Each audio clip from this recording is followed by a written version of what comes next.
Hello, and welcome to Silent Designers, a podcast about the under-the-radar design activity which goes on in many organisations, even though it's not necessarily seen as design, or even necessarily done by designers.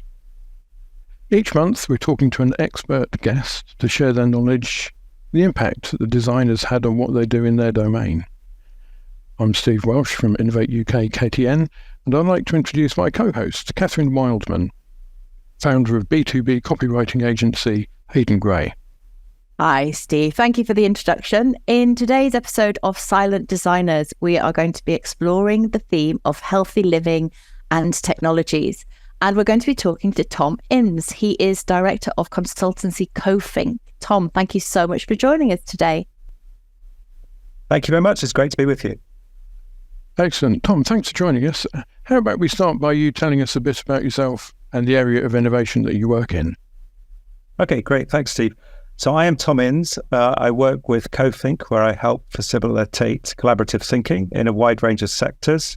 I'm also a visiting professor at the University of Strathclyde, and I'm working with Innovate UK as one of the coaches on the Design for Growth programme.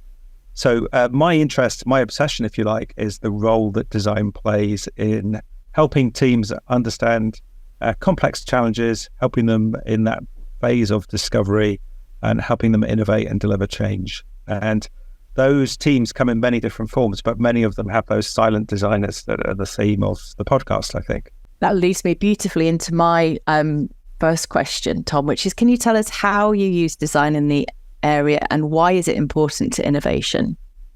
Well, let's kind of stick to the theme of health. So a lot of my work is in the area of healthcare. So I work in two ways. I work with healthcare teams, those people, the clinicians, the healthcare professionals who work inside our healthcare service. They are actually very good at innovating in a way. They have a kind of paradigm of quality improvement that drives a lot of healthcare improvement. But actually, when you kind of dig into that, there is a kind of whole portfolio of methods and approaches that are missing.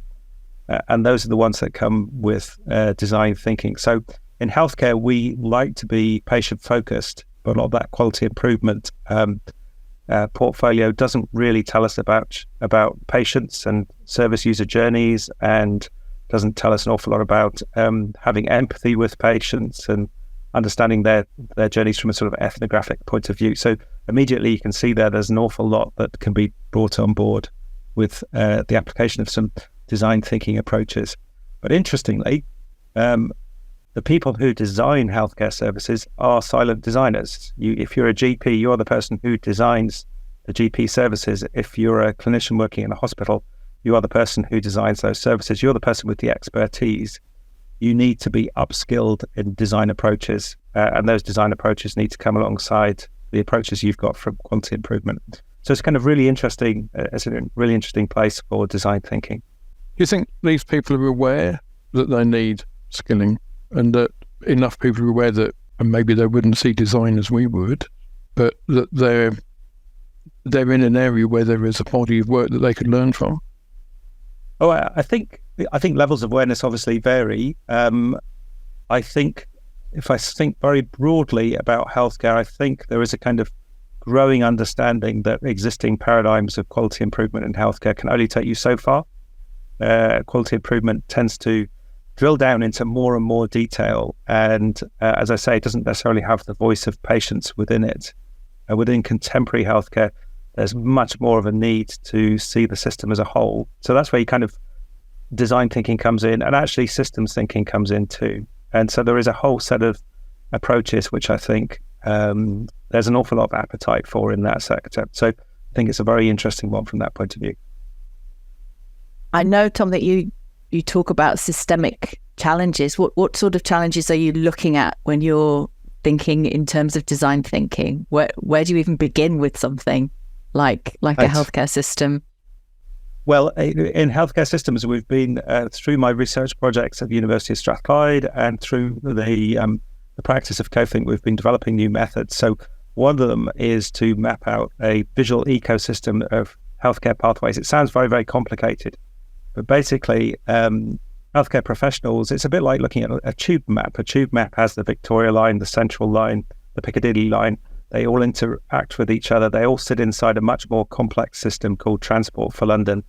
And, as a person traveling around London, you travel around that transport system, taking your journey with you, depending on what it is you want to do in London on that particular day. Well, healthcare is exactly the same. It's made up of pathways, the cardiology pathway, the respiratory pathway. They all intersect and interact with each other. But if you're inside healthcare, you don't see the system very often. You just see the pathway that you're in, which is great. You can improve your pathway, but you can't improve your equivalent of Transport for London. So you have to visualize it. The tube map is an abstract version of what the actual underground system looks like. It doesn't look like that geographically. And it's kind of quite a high level visualization. But if you can create that visualization for healthcare professionals, then that acts as a fantastic focus point for everyone to collaborate. And that's where the kind of collaborative thinking comes in. I see design's role as being really as much about bringing teams together as it is about being kind of human-centered in what you do. So that's a kind of example of how I take a kind of systemic approach. And I've done that. Next week I'm in Northern Ireland. I've been working with the urgent unscheduled team at the Ulster Hospital over in the South East Health and Social Care Trust. So we're looking at their maps that we've been constructing over the last 2-3 months.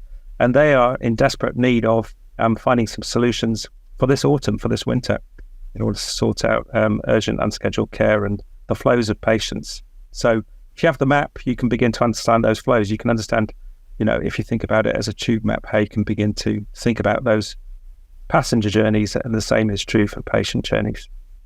That's fascinating. Thank you. So everybody basically needs the Elizabeth line. You need the Elizabeth line because it cuts through everything. Absolutely. It probably takes you straight through to the emergency department, which is not what they want in urgent and unscheduled care. Brilliant. Thank you. It's a great visualization. But I was thinking also, some of the people we've talked to in this series say they're applying design in ultimately what is a passion project of their own, which is quite different from your role, where you're helping many people, clients and others with this. How do you think that changes your approach? And, does it make things easier or harder? Well, that's a really interesting question. I work in so many different sectors. As I say, it's a lot in healthcare, but I've worked in the third sector. I've helped a conservation charity recently in Kenya save the elephants, all the way through to local authorities and universities. But my passion is always the same thing. It's this whole process of how do you get a team to collaborate, and what's the role of design tools and design process in that. And every time I run a project, I probably learn as much as the team does about how that works. And that's what absolutely fascinates me. It's about kind of pushing the boundaries, coming up with those new methods. So my passion is, as I say, evolving methodologies to support that collaboration. And the healthcare ecosystem mapping tool is a kind of the perfect example of that. That's where I get my kicks. It's from kind of nudging the methodology, if you like. Yeah, no, I get that. And there's certainly a kind of pleasure. I suppose it's a bit like if you were watching somebody else painting a fence, you can see the bits they've missed quicker than they can. Yeah, absolutely. It's always very easy to be a philosopher in someone else's land. And I think that fresh perspective is really, really important. And, I take great pleasure from that. And usually it's about connecting people together who haven't been working together and kind of forging that connection, that collaboration. That's where, and then as you say, a lot of the projects I run, I'm with people for 6 to 12 months. So you do get the opportunity to see the impact of that as they kind of develop their own solutions. So it's very rewarding actually from that point of view. I know that you're one of the coaches for Magnetic, which is the Design for Growth delivered by Innovate UK Edge. Could you tell us a little bit more about that work that you're doing? Okay, well, the Design for Growth program has been running for just over 24 months now. So it's an Innovate UK program providing specialist design support, largely to startups, but some of them are scale-ups. And it's delivered by a team of coaches who work with Magnetic. So Magnetic have evolved the service over the last 24 months, and we're now into cohort 10. I look after a lot of the healthcare companies. So these are companies that are looking to bring either digital products or physical products into healthcare. They're outside the healthcare system, if you like.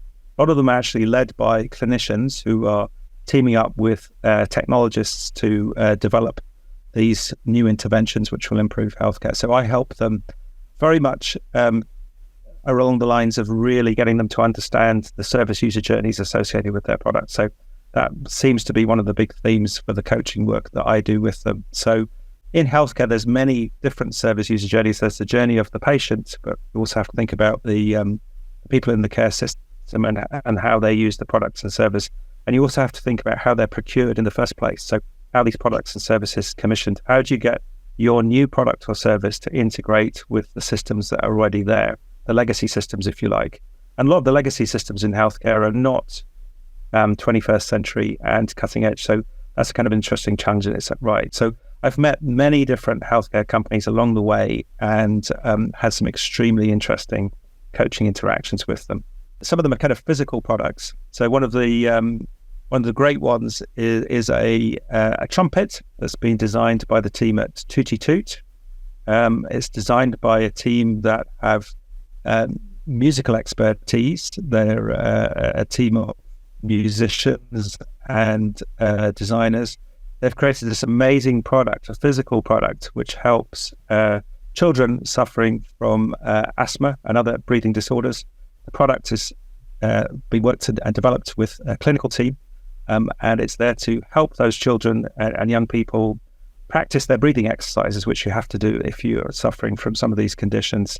So it's connected up to an app which gives you your cycle of breathing exercises, but everything is connected to musical patterns. So you learn to play the instrument, you create music as part of a community with your peers, and it's all part of a kind of new form of clinical practice, which has been developed with the team. So that's at the kind of physical end. Many of the other products and services that have been developed and supported through Design for Growth are things like apps and sort of digital interventions, largely around connecting people to data and information to help them in their healthcare journey. So extremely interesting spectrum of innovation out there in the UK when it comes to healthcare innovation and technologies, everything from the physical product through to digital interactions and support and interventions for healthcare.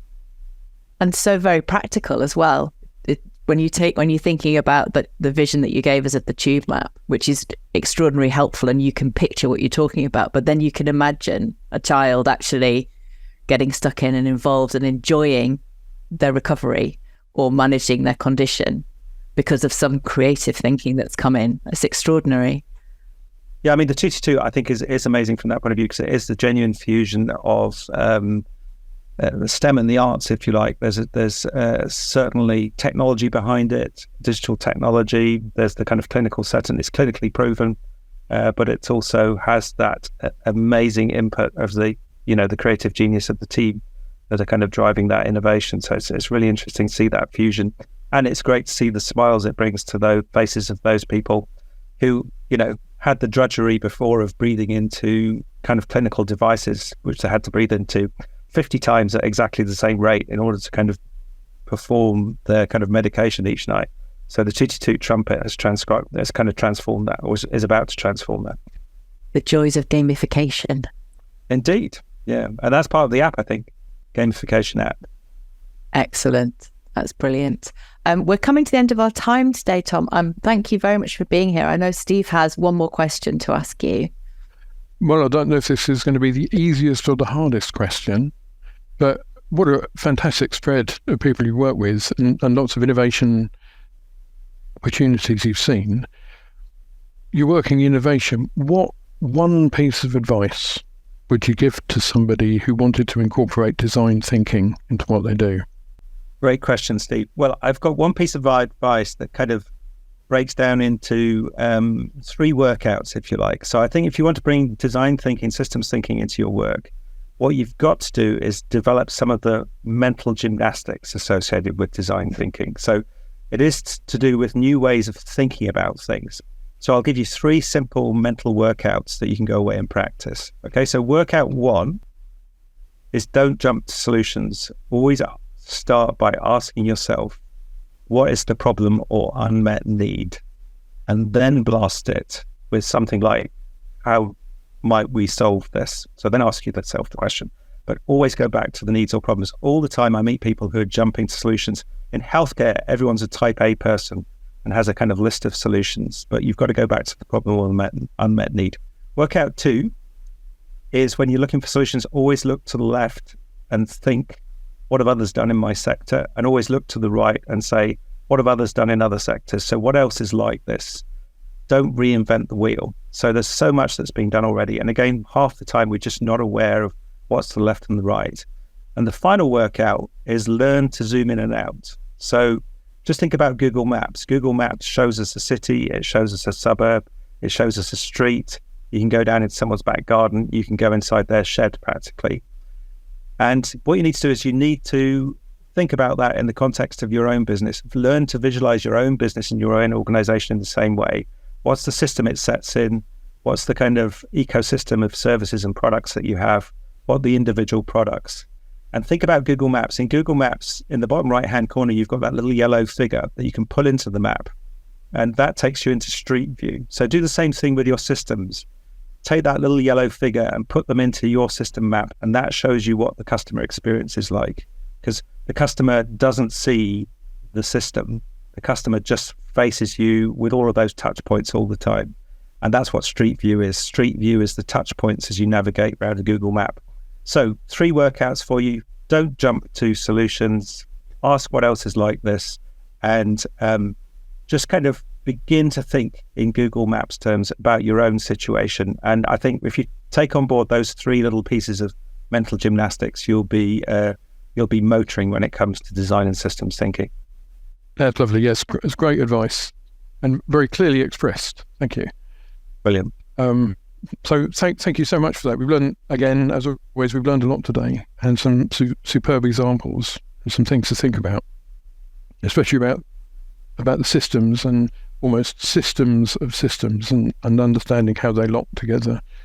So thank you for that. Thank you so much for your time and thank you for sharing all your insights with us. Brilliant. Thanks so much. Enjoyed the chat. So thank you very much for inviting me along. This podcast has been produced by the Design in Innovation Network, which is sponsored and supported by Innovate UK. So if you want to find out more about design and innovation and gain access to other interesting people, just sign up to the network. And we'll see you next time on Silent Designers.